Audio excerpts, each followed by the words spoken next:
So we went down to the Cape. We went swimming in the ocean. We talked, what do we do now? We've been selling shirts for 5 years. We finally got something that sells well. What do we do? So the big idea was, let's sell it to retailers. We've been consumer direct the whole time. Let's start wholesaling. Okay, how do we do that? We got in the van, started driving around the Cape, struck out at about 10 stores. 11th store, just as the sun was going down, little flip-flop shop on the beach in Hyannis, and the woman says, I love it. I'll take 24.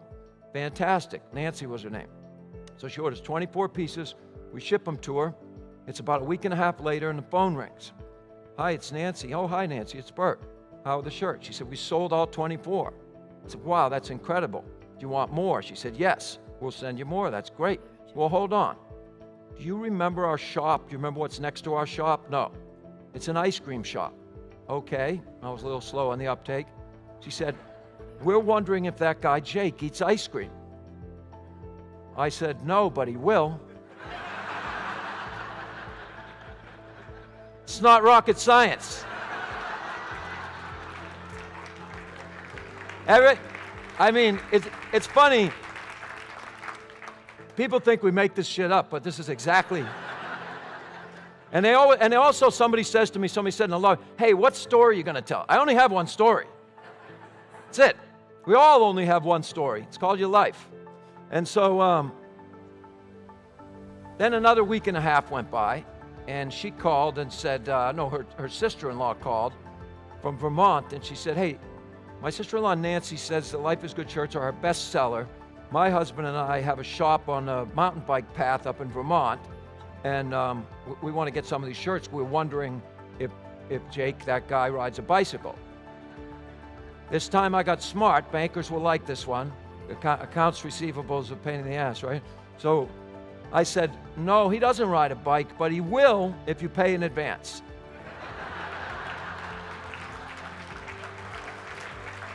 True story.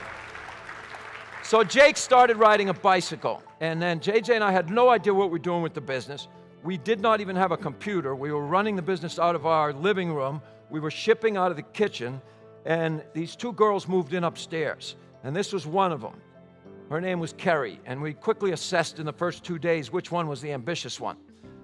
And we asked Carrie to start helping us, and she started helping us, and she made a lot of great suggestions, and we learned really early on that you don't have to do everything because other people can do it much better than you. And Carrie started doing a lot of things better than us.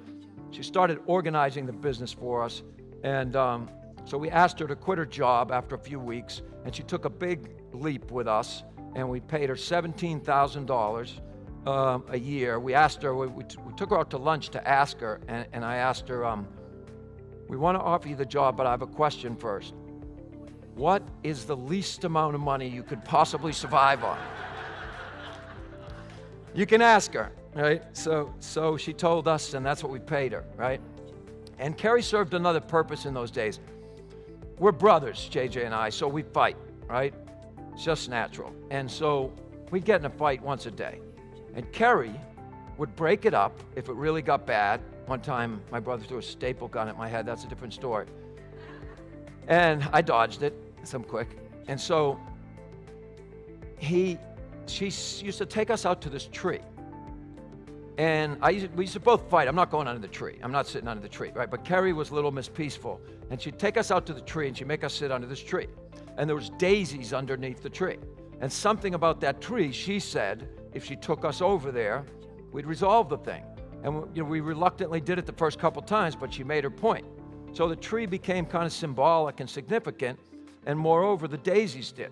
So after a little while, Carrie said, why don't we put a daisy on a t-shirt? So, being the geniuses we are, we put a daisy on a t-shirt.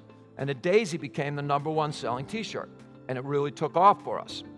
And it's funny the way things happen in the story of our lives, because this is many years later, 20 years later, and this is Carrie's daughter. Carrie, by the way, is one of the owners of Life is Good today. She's done everything in the business all along.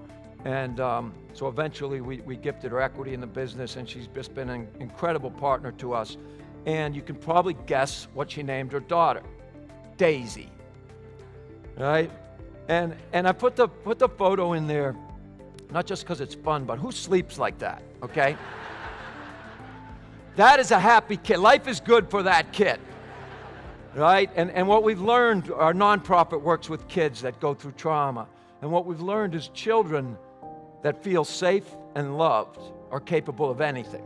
It's not the highest IQs in the world, the highest income, or any of the other metrics that people have measured forever. If that child feels safe and loved, they can do anything. I would say they're doing a decent job based on that photo. So what we realized with the business was all we had to do was walk around and ask people, what do you love, right? And that's what the tagline became for Life is Good. Do what you love what you do. We loved our job because we got to walk around and say, what do you love? And that was it. And we were always focused on the things that people love in their lives. And, simple formula, and the business started to grow. We'd walk around and say, what do you love? And somebody'd say, play guitar. Try that on a t-shirt, and it would sell. What do you love? Skateboarding, try that. Gardening, anything that was healthy. And so within first 5 years, the business grew to about $3 million. There's a lot of people in this room that would have grown it to $40, $50 million. We were making every operational mistake in the book, but despite us, the business was growing. Why? Because it was a great concept, and it was a needed concept. What we didn't expect was to meet people like Lindsay Beggin. Lindsay Beggin was the first of many, but we started hearing from people who were facing severe adversity in their lives. These were people who were going through chemotherapy, people who were lost a limb in a car accident, people whose child was killed, and they were writing us, these two goofy t-shirt guys, with 3 words on a t-shirt, life is good. Why? The lesson to us was that people who face the most adversity in life are the ones who have a heightened gratitude and a heightened appreciation for life. The ones who have never been challenged don't really know how to appreciate life because they don't have anything to compare it to. But when you've seen the worst of things and everybody's been challenged at different levels, you appreciate simple pleasures. So as our brand was celebrating simple pleasures, the people out there who embraced it the most were the ones who were facing the most difficult things.